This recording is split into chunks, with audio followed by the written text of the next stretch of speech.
आपलं इयत्ता 4थी गणितीय विषयामधील आपला परिमिती व क्षेत्रफळ यामधील स्वाध्याय पेज नंबर 71 वरील स्वाध्याय सुरू आहे। तर याच्यामध्ये बघा परिमिती म्हणजे काय, तर आपल्याला सूत्रे पण असतात, पण आता सूत्र म्हणजे नुसतं सर्व बाजूंची बेरीज दिलेली आहे। जर विचारलं तर आयताची परिमिती सूत्र काय असते, 2 कंसात लांबी अधिक रुंदी, चौरसाची परिमिती असते 4 गुणिले बाजू, त्रिकोणाची परिमिती असते तिन्ही बाजूंच्या बेरीज। मग आता आपल्याला इथं परिमिती काय तर सूत्र दिलेलं नाही, इथं नुसतं आपल्याला ही काढायला सांगितलेली आहे परिमिती। तर सुरुवातीला समजून घ्या की परिमिती म्हणजे काय असते। तर कुठली पण आकृती घ्या तुम्ही, हे एक आता आयत ही दिलेलं आहे, तर समजा ही एक आकृती घेतली मी, किंवा असं काहीच त्याला हे नाही, लांबी आकार नाही।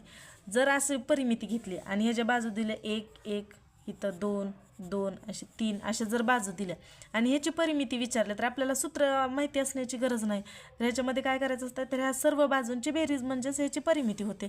मग तशाच प्रकारे आपल्याला इथं दिलेली आहेत। मग खालील आकृतींची परिमिती काढा। ही आकृती कशाची आहे, आयताची आकृती आहे।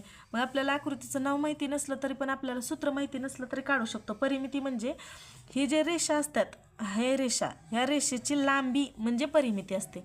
मग आपल्याला ह्या दिलेल्या जेवढ्या रेषा असतील त्यांची लांबी काढायची। आता समजा इथं चारही बाजूंच्या दिलेल्या आहेत, जर दिलेल्या पण नसतील, इथं समजा 1 सेमी आणि इथं 4, हे दोनच दिलेले असतील तरी पण आपण परिमिती काढू शकतो, कारण ह्याच्या समोरासमोरच्या बाजूंची लांबी सारखी असते। मग इथं 1 सेंटीमीटर असेल तर हे पण 1 सेंटीमीटर येते, इथं 4 सेंटीमीटर असेल तर इथं पण 4 सेंटीमीटर येणार।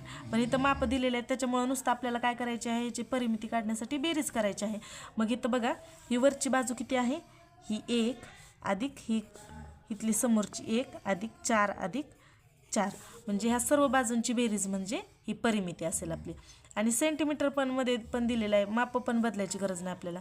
इथं बघा 4 अधिक 4 8, आणि हे 9 आणि हे 10, म्हणजे हे जे एकूण परिमिती किती झाली या आकृतीची, 10 सेंटीमीटर। आता हा चौरस आहे, चौरसाचे किती येईल बघा, ही चौरसाच्या चारही बाजूंचे मापी लांबी समान असते। तर इथं काय दिलेलं आहे, 3 सेमी 3 सेमी 3 सेमी, मग 4 3 सेमी म्हणजे 3 चौक 12 करा, किंवा 3 आणि 3 6 आणि 3 9 3 12, असं पण 12 येणार आहे। तर परिमिती किती आली मग, 12 सेंटीमीटर। आता इथं त्रिकोण दिलेला आहे, त्रिकोणाचे बघा हे उंची किती आहे, 3 सेमी, पाया 4 सेमी आणि कर्ण 5 सेमी। मग यांची पण बेरीज करायची आपल्याला। हे 5 आणि 4 9 आणि 3 9 आणि 3 12 सेंटीमीटर। त्याच्या पुढची आकृती आयताचीच आहे। आता इथं बघा इथं 7 सेंटीमीटर आहे, 2 सेंटीमीटर 7 सेंटीमीटर 2 सेंटीमीटर, तर ह्याची किती काढावं लागेल आपल्याला, 2 आणि 7 9, 7 आणि 7 14, 14 आणि 2 16 आणि 2 18, म्हणजे एकूण या आकृतीची किती झाली, 18 सेंटीमीटर। पुढची ही आकृती आहे चौरसाची, चौकोनाची म्हणता येईल आपलं, चौरसाची नाही आहे, चारही बाजू समान पाहिजे होत्या। इथं 4 सेंटीमीटर आहे, इथं 3 सेंटीमीटर आहे, इथं 4 सेंटीमीटर आहे।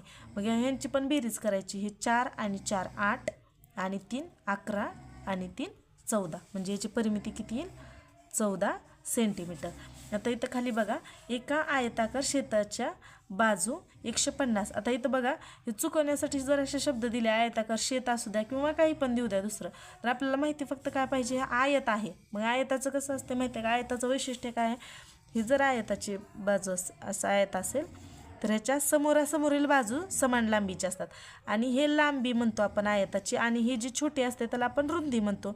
मग आता बघा इथं 150 आहे, इथं 120 आहे, मग ही बाजू कोणती असेल, तर ही 150 असेल, लांबी जास्त असते कधी पण रुंदीपेक्षा, आणि ही 120 आहे ती रुंदी असेल। मग ह्याची 150 असेल तर ह्याची पण 150च असते, आणि दिलेली पण आहे इथं 150, आणि ह्याची 120 असेल तर ही समोरची पण 120 असते, आणि इथं पण दिलेली आहे।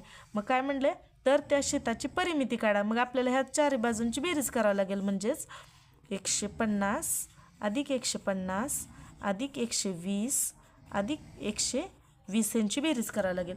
बघा हे 0 एकक स्थानी सर्व 0 आहे, म्हणजे यांची बेरीज काय येईल, इथं 0, त्याच्यानंतर हे 5 आणि 5 10, 10 आणि 2 12 आणि 2 14, हातचे आले 1, ही 1 अधिक 1 2, हे 3, हे 4 आणि हातचे 1 5, म्हणजे 540 मीटर दिलेला आहे, माप नीट बघा, सेंटीमीटर दिलेलं असेल तर सेंटीमीटर आणि मीटर दिलेलं असेल तर मीटर, पण एकक लिहायला विसरायचं नाही.